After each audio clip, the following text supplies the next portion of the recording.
Hello everyone and welcome back for another session of accounting equations. Today I have covered some typical questions of accounting equation.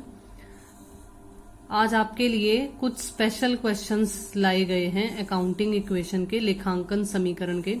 सिर्फ 2 ही questions मैंने cover किए हैं जिसमें आपको कुछ typical transactions की किस तरीके से ट्रीटमेंट करनी है वो समझ में आएगी. आई होप कि आपको ये सेशन अच्छा लगेगा और काइंडली प्लीज वीडियो एंड तक देखिएगा, आपके बहुत काम आएगी ये video. Question number first, prove that the accounting equation is satisfied in the following transaction. Guys, what do we mean by the satisfaction of accounting equation? See, basically we know what is accounting equation. Accounting equation is assets is equal to liabilities plus capital. So we have to identify various assets, liabilities and the capital amount in these transactions, and we have to check whether in each and every transaction that particular equation is being satisfied or not.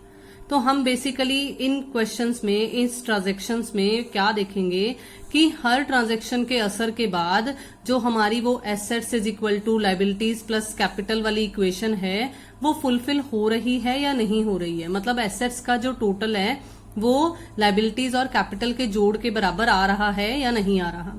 तो देखो, first of all जैसे हम हमेशा करते हैं, जैसे हमने पिछली वीडियोस में भी सीखा है कि हमें सबसे पहले ये आइडेंटिफाई करना है कि किस ट्रांजैक्शन में हमें क्या दिया हुआ है. तो मैंने इस बार लिखा नहीं है, मैंने इस बार सीधा अकाउंटिंग इक्वेशन बनाया है, लेकिन हम क्वेश्चन में समझेंगे, हर ट्रांजैक्शन में समझेंगे कि हमें क्या दिया हुआ है. Brij Mohan commences business with cash.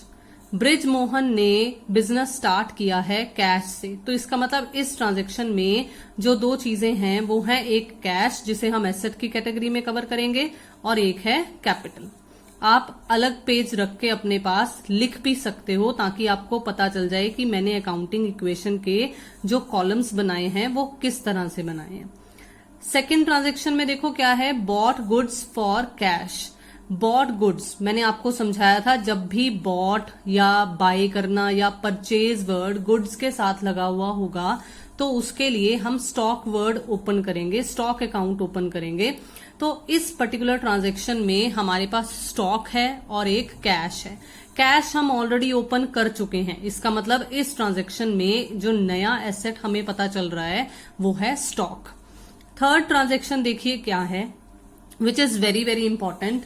1/3 of the above goods sold at a profit of 20% on cost, half the payment received in cash. जो गुड्स हमने ये 60,000 वाली यहां खरीदी थी, हम उनमें से 1/3, 60,000 का 1/3 कितना होता है 20,000. तो हमने 20,000 की जो गुड्स हैं उन्हें 20% प्रॉफिट पर बेचा है ऑन कॉस्ट. इसका मतलब मेरे पास कॉस्ट निकली थी 20,000 और कॉस्ट में मैं जब प्रॉफिट ऐड कर दूंगी तो मेरे पास सेल प्राइस निकल आएगा, एसपी निकल आएगा. अब उसका हाफ तो मुझे कैश में रिसीव हो गया, लेकिन हाफ मुझे कैश में रिसीव नहीं हुआ. इसका मतलब जो मेरी हाफ ट्रांजैक्शन है वो मेरी क्रेडिट की सेल है. And whenever we make a sale on credit, जब भी हम माल का विक्रय उधार पर करते हैं तो कौन एग्जिस्टेंस में आता है, तो डेटर्स एग्जिस्टेंस में आते हैं. ठीक है. अब देखो next transaction, purchased typewriter for office use. हमने टाइपराइटर खरीदा है, एक मतलब एक इक्विपमेंट खरीदा है, एक पर्टिकुलर उपकरण खरीदा है, किसके लिए, ऑफिस में इस्तेमाल करने के लिए. तो इसका मतलब अब इस बार परचेज्ड वर्ड के साथ एक एसेट का नाम लिखा हुआ आया है, तो इस एसेट का अलग से एक कॉलम बनेगा. ऊपर वाले में आपको स्टॉक खुला था, एक प्रॉफिट था जिसे आपको पता है कि कैपिटल में ऐड करना होता है, और एक देखो हाफ पेमेंट जो एक कैश वाली थी, तो कैश का कॉलम हमारे पास था. जो हाफ हमने क्रेडिट पर की थी, यानी कि जो डेटर्स एग्जिस्टेंस में आए थे, उसके लिए हमें डेटर्स का अलग से कॉलम बनाना पड़ेगा. टाइपराइटर को आपको यहां पर बता दिया कि अलग से कॉलम बनेगा. अब देखो purchased goods on credit from x. जब हमने गुड्स परचेज की हैं लेकिन कैश पर नहीं उधार पर की हैं तो वो हमारी लायबिलिटी बन जाएगी. तो एक्स हमारी लायबिलिटी बन जाएगा. पेड टू एक्स, एक्स भी हमारे पास एग्जिस्ट कर रही है पहले, और जब पेमेंट कर रहे हैं तो कैश भी हमारे पास ऑलरेडी एग्जिस्ट कर रहा है। पेड सैलरी, सैलरी एक एक्सपेंस होती है जिसे कैश में से डिडक्ट कर दिया जाता है, माइनस कर दिया जाता है, और दूसरी साइड कैपिटल में से एक्सपेंसेस को माइनस करते होते हैं। बिल्कुल इसके ऑपोजिट रिसीव्ड कमीशन है, ये हमारी इनकम है, तो इनकम को इसको कैश में ऐड कर देना है, और क्योंकि ये इनकम है तो ये कैपिटल में ऐड हो जाएगा। लास्ट ट्रांजैक्शन है sold goods for cash, cash के बेसिस पर हमने गुड्स सेल की हैं। आपको कॉस्ट प्राइस बता रखा है और आपको सेल प्राइस भी बता रखा है, डिफरेंस आपको पता चल रहा है कि ये प्रॉफिट है, और इस तरह की ट्रीटमेंट हम पहले भी कर चुके हैं। तो हम हमारी अकाउंटिंग इक्वेशन स्टार्ट करेंगे तो कुछ इस तरीके से, जैसे जैसे मैंने आपको आइडेंटिफाई करवाई हैं चीजें, तो कुछ इस तरीके से हमारी अकाउंटिंग इक्वेशन के कॉलम्स बन जाएंगे। कैश, स्टॉक, डेटर्स और टाइपराइटर, जिसको हम ऑफिस इक्विपमेंट भी लिख सकते हैं, ये एसेट्स की कैटेगरी में आ जाएंगे। और इधर लायबिलिटीज में क्रेडिटर आएगा, एक्स है जिसका नाम, और एक कैपिटल आएगी। अब देखो, कमेंस्ड बिजनेस विद कैश मेरी फर्स्ट ट्रांजेक्शन थी, तो कैश में लिख दिया और कैपिटल में लिख दिया, लाइन लगाकर टोटल कर दिया। फिर देखो second transaction, bought goods for cash, तो कैश में से पैसा चला गया और स्टॉक की फॉर्म में एक नई एसेट बन गई, तो इधर लायबिलिटीज और कैपिटल पर इसका कोई भी असर नहीं पड़ा। ये वेरी वेरी इंपॉर्टेंट थी थर्ड ट्रांजैक्शन। इसमें आपको मैंने क्या समझाया था कि हमने 1/3 गुड्स सेल की हैं, 60,000 की 1/3। हम स्टॉक में से जब भी माल विक्रय करते हैं तो कॉस्ट माइनस करते हैं, और कॉस्ट प्राइस कितना है 1/3 यानी कि 20,000, तो हम 20,000 माइनस कर देंगे। फिर 20% प्रॉफिट पर उसे बेचा गया है, 20,000 का 20% 4,000 होता है, तो 4,000 कैपिटल में ऐड हो जाएगा। अब 24,000 टोटल सेलिंग प्राइस हमारे पास बन गया जब 20,000 में 4,000 का प्रॉफिट जुड़ा, तो हाफ पेमेंट तो मुझे कैश में मिली, तो 12,000 मैंने कैश में ऐड कर दिया, और जो हाफ क्रेडिट वाली थी उसके लिए डेटर्स एग्जिस्टेंस में आ गए। तो आई होप कि आपको यहां तक की ट्रांजैक्शन समझ में आ गई होंगी। टोटल मेरा यहां इस तरीके से निकल आएगा, और I can check, you people can also check कि टोटल बराबर आ रहा है, एसेट्स का टोटल लायबिलिटीज के और कैपिटल के टोटल के बराबर आ रहा है। तो नेक्स्ट मूव ऑन करेंगे कि नेक्स्ट ट्रांजैक्शन को किस तरीके से ट्रीट किया गया है। आपके लिए मैंने टोटल को आगे कैरी फॉरवर्ड कर लिया है, मैं नेक्स्ट पेज पर उसे ले आई हूं। तो देखो, purchased typewriter for office use, office के यूज के लिए हमने टाइपराइटर खरीदा था, तो हम क्या करेंगे, हम उसे कैश में से माइनस करेंगे, ठीक है, एंड नेक्स्ट हम उसे टाइपराइटर में शो कर देंगे, एक अलग एसेट बनाकर शो कर देंगे। फिर देखो, हमने फिर से टोटल लगा दिया। Then purchased goods on credit था, जब हमने गुड्स परचेज की तो इसका मतलब हमारे स्टॉक का बैलेंस बढ़ गया, और क्रेडिटर्स भी हमारे अराइज हो गए, तो इसलिए क्रेडिटर्स वाले कॉलम में भी इस बार 25,000 आ जाएगा, और कुछ इस तरीके से हमारी नई अकाउंटिंग इक्वेशन बन जाएगी। जब हम एक्स को पेमेंट करेंगे तो कैश में से हमारा डिडक्शन हो जाएगी, और क्रेडिटर्स भी हमारे कम हो जाएंगे, तो ये हमारी नई अकाउंटिंग इक्वेशन बन जाएगी। बिल्कुल इसी तरीके से पेड सैलरी एक्सपेंस है तो कैश में से माइनस कर दो और कैपिटल में से माइनस कर दो, नई अकाउंटिंग इक्वेशन देख लो कौन सी बनेगी। रिसीव्ड कमीशन है, इनकम है, तो कैश में ऐड कर दो और कैपिटल में ऐड कर दो, टोटल निकल जाएगा। देन लास्ट वाली कॉस्ट प्राइस दिया हुआ है, सेलिंग प्राइस दिया हुआ है, कैश बेसिस की ट्रांजैक्शन है, प्रॉफिट निकल रहा है, तो कैश में सेलिंग प्राइस ऐड कर दो, स्टॉक में से कॉस्ट प्राइस माइनस कर दो, और जो दोनों का डिफरेंस यानी कि जो प्रॉफिट है उसे हम कैपिटल में ऐड कर देंगे। ठीक है, तो इस क्वेश्चन में आपको बैलेंस शीट बनाने के लिए नहीं कहा गया था, लेकिन मैंने आपके लिए इस तरीके से एक छोटा सा यहीं पर परफॉर्मा बना दिया ताकि आप चेक कर सको कि दोनों साइड्स की जो टोटल है अमाउंट है वो सेम आ रही है, टोटल बराबर आ रहा है।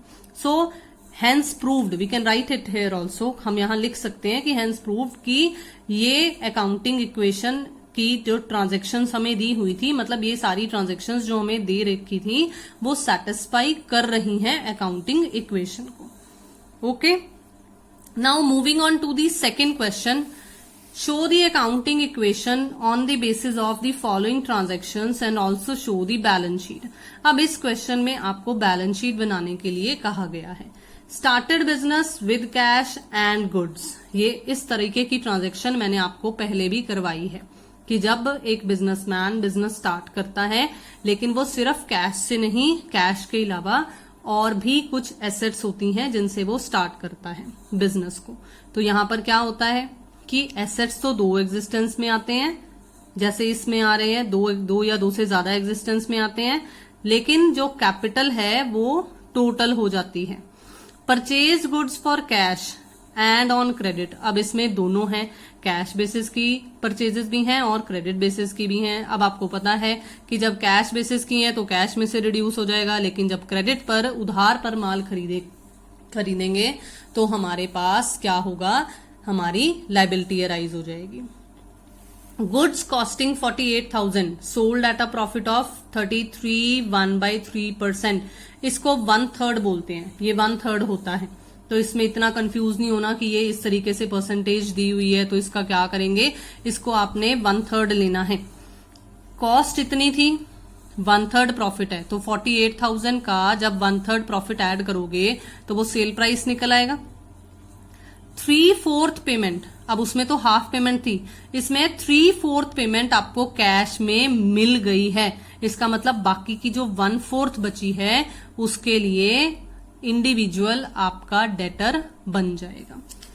देन नेक्स्ट हम देखेंगे कि हमें क्या दे रखा है।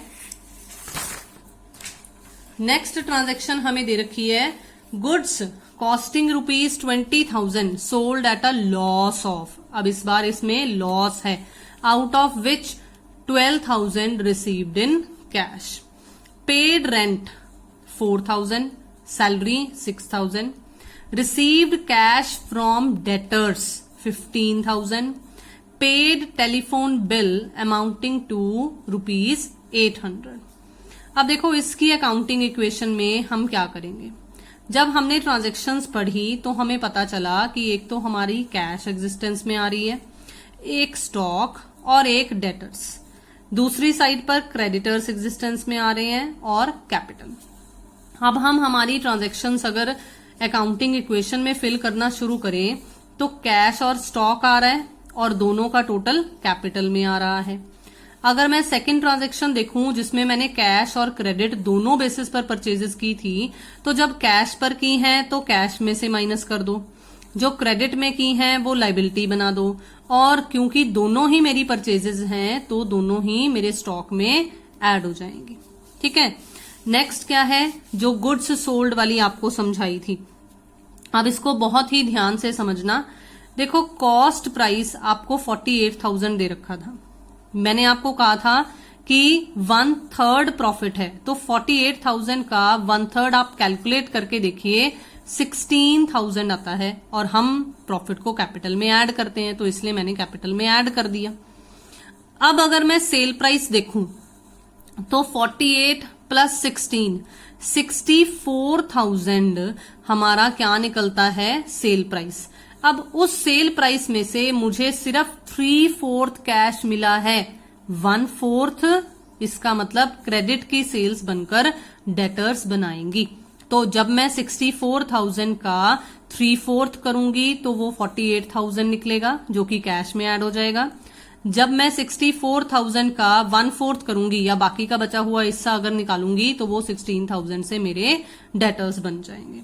आई होप कि आपको ये ट्रांजैक्शन क्लियर हो गई होगी। अब इसी तरीके से नेक्स्ट ट्रांजैक्शन देखिए क्या है। हमने गुड्स सेल तो की हैं लेकिन इस बार लॉस पर सेल की गई हैं, और लॉस कितना है वो ऊपर देखो क्वेश्चन में आपको बताया गया था 5%। गुड्स की कॉस्ट कितनी थी, 20,000। अब फिर से दोबारा से अपने मैथ्स वाले फॉर्मूले याद करो कि जब प्रॉफिट होता है तो हम सीपी में प्रॉफिट ऐड कर देते हैं एसपी निकालने के लिए, सेलिंग प्राइस निकालने के लिए, लेकिन अगर लॉस दिया हुआ हो तो लॉस को माइनस कर दिया जाता है। तो देखो ध्यान से 20,000 पे जब हम 5% लगाएंगे तो लॉस कितना निकलेगा, 1,000 का, तो इसलिए 1,000 लॉस है तो उसे कैपिटल में से माइनस कर दो। अब सेलिंग प्राइस देखो कितना बनता है, सेलिंग प्राइस बनता है 20,000 में से 1,000 माइनस कर दें तो 19,000। 12,000 हमें कैश मिला है, तो इसका मतलब जो नहीं मिला, जो क्रेडिट पर सेल हुई हैं, वो 7,000 मानी जाएंगी। ठीक है, आई होप कि ये भी आपको क्लियर होगा। वेरी वेरी इंपॉर्टेंट, बहुत ही ध्यान से समझना। पेड रेंट एंड सैलरी, तो दोनों हमारे एक्सपेंसेस हैं, दोनों ही कैश को कम कर देंगे और दोनों ही एक्सपेंसेस हैं तो कैपिटल को भी कम कर देंगे। रिसीव्ड कैश फ्रॉम डेटर्स, पैसा आ रहा है तो कैश बढ़ा लो, और किससे मिला है हमें? डेटर्स से, तो इसका मतलब डेटर्स का बैलेंस अब कम हो जाएगा। जिनसे हमने पैसे लेने हैं उनमें से उन इंडिविजुअल्स के नाम कट जाएंगे जिन्होंने हमें 15,000 रुपए दे दिए हैं, तो इसलिए हम इसको माइनस कर देंगे डेटर्स के बैलेंस में से।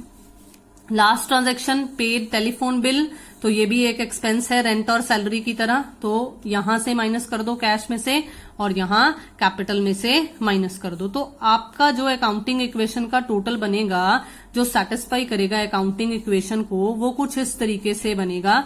अब इस क्वेश्चन में हमें बैलेंस शीट बनाने के लिए भी कहा गया था, तो हम देखेंगे कि हमारी बैलेंस शीट, जैसे कि मैंने आपको पहले भी कुछ क्वेश्चंस में बताया है कि हमने सिर्फ क्लोजिंग बैलेंसेस, सिर्फ जो एंड वाली ट्रांजैक्शन के बैलेंस होते हैं वो लेने होते हैं। तो जो मेरी लास्ट अकाउंटिंग इक्वेशन बनी थी, मैंने उसके बेसिस पर कैश, स्टॉक, डेटर्स और इधर से क्रेडिटर्स एंड कैपिटल, तो इस तरीके से मैंने ये बैलेंसेस लेकर बैलेंस शीट बना दी।